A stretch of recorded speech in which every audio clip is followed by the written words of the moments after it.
अरे ठीक है, तो हम ये कब कह रहे हैं कि ये रख लें या वो नहीं भाई, वो आक्रांतों के इतिहास, नाम देखिए ऐसा है, ऐसा कोई वो नहीं है कि औरंगजेब का नाम न रखने थे और ये और औरंगजेब का नाम इतिहास में है। नहीं एक मिनट, अच्छा वो डिबेट नहीं है अभी, हम उसमें जाएंगे तो फिर हम डिरेल हो जाएंगे। अभी हम त्योहार की बात कर रहे हैं, मुझे धर्मेंद्र जी के पास जाना है। एक मिनट, हाँ बात, भगवा पहनाने के लिए मुख्यमंत्री तो बने नहीं सुचारिता, ये मुख्यमंत्री बने हैं कि वहां पे मरीजों का इलाज कैसे, आपसे नहीं कह रहे हैं वो भगवा, रोजगार कैसे, वो ये कह रहे हैं एक दिन पूरी दुनिया भगवा पहनेगी, स्कूल जो बंद हो रहे हैं प्राइमरी, वो खोलने का काम करें, वहां से जो गुर्बत है वो दूर करने का काम करें।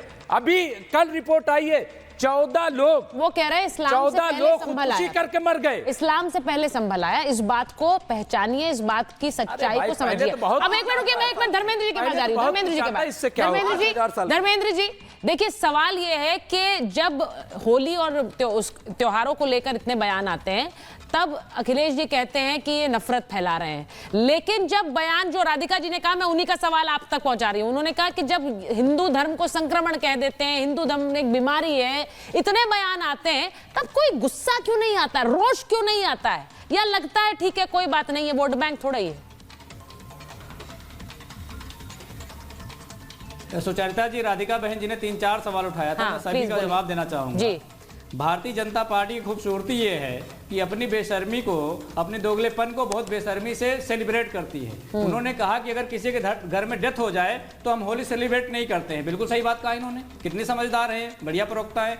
लेकिन महाकुंभ के अंदर लाशों का अंबार लगा हुआ था, मेला क्षेत्र में लाशें, अस्पताल में लाशें, मोर्चरी में लाशें, लेकिन उत्तर प्रदेश की योगी सरकार ने सरकारी हेलीकॉप्टर में पुष्प वर्षा किया। इन्होंने सनातन का अपमान किया, ये इनका दोगलापन है। दूसरी बात राधिका बहन जी कह रही थी, आप बताएंगे कार सेवकों पे गोली चलाने वाले हमें सनातन के बारे में बताएंगे। जो पार्टी कहती है सनातन खत्म हो जाना चाहिए, उसके साथ साथ मिलकर इंडिया अलायंस में रहने वाले हमें सनातन सिखाएंगे। बीच में मत बोलिए आपके बीच में मैं नहीं बोल रहा था, आप दोगले लोग हैं इसलिए बीच में बोलना शुरू कर देते हो। आपके पास तर्क है नहीं, तथ्य है नहीं, बात है, क्यों नहीं बोले?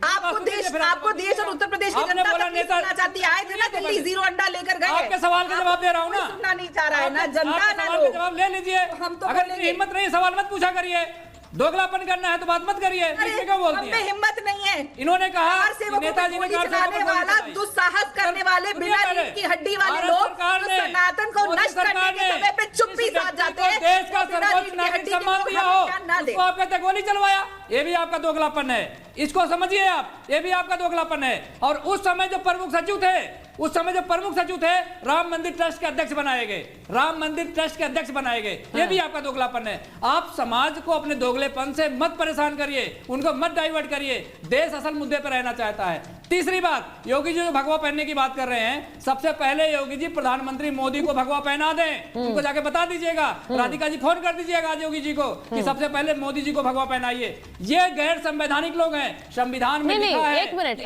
धर्मेंद्र जी, क्या इसका सीधा मतलब ये है कि सब लोग भगवा पहन लेंगे? नहीं, सुनिए, कुछ जैसा कहते हैं कि धर्मेंद्र जी, कुछ बयान प्रतीकात्मक होते हैं, जो न कहता है, जिन्हें कहा जाता है मेटाफोरिकल स्टेटमेंट्स। जब वो कह रहे हैं कि पूरा देश, पूरी दुनिया भगवा पहनेगी, इसका सीधा मतलब ये है, क्या इसका मतलब ये है आप और हम सब भगवा ओढ़ के बैठेंगे? इसका मतलब ये है कि भगवा की पहचान उस तरह से होगी। मैं एक बार सुनिए, तभी मैं कह रही हूं कि होली के त्योहार के समय इस तरह की नफरत कहां से आती है? मैं नहीं चाहती इस देश में कोई भी त्योहार हो उस समय इस तरह की नफरती बयानबाजी हो,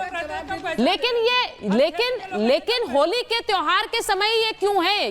ये सवाल तो पूछना पड़ेगा। सैयद जवाद साहब के पास जा रही हूं। जवाद साहब बताइए जरा, ये होली के त्योहार के समय ही इस तरह की बयानबाजी, इस तरह की नफरत क्यों आ जाती है? जी बहुत बहुत धन्यवाद आपको, आपके सभी दर्शकों को मेरा जय हिंद, जय संविधान। देखिए, मुझे लगता है कि उत्तर प्रदेश सरकार अपनी नाकामयाबियों को छिपा रही है। वो तिरपाल या जिस तरीके से मस्जिदों को कवर कर रही है, वो अपनी नाकामयाबियों को भी कवर कर रही है, छिपाने की कोशिश कर रही है।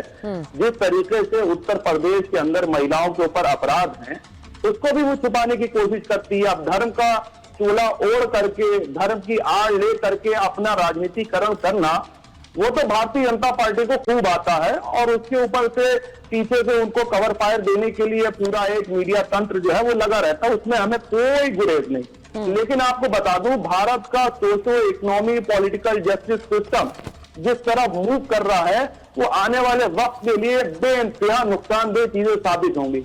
उसका खामियाजा हम तो भुगतेंगे, लेकिन मुझे लगता है कि बहुत से और लोग भी भुगतेंगे।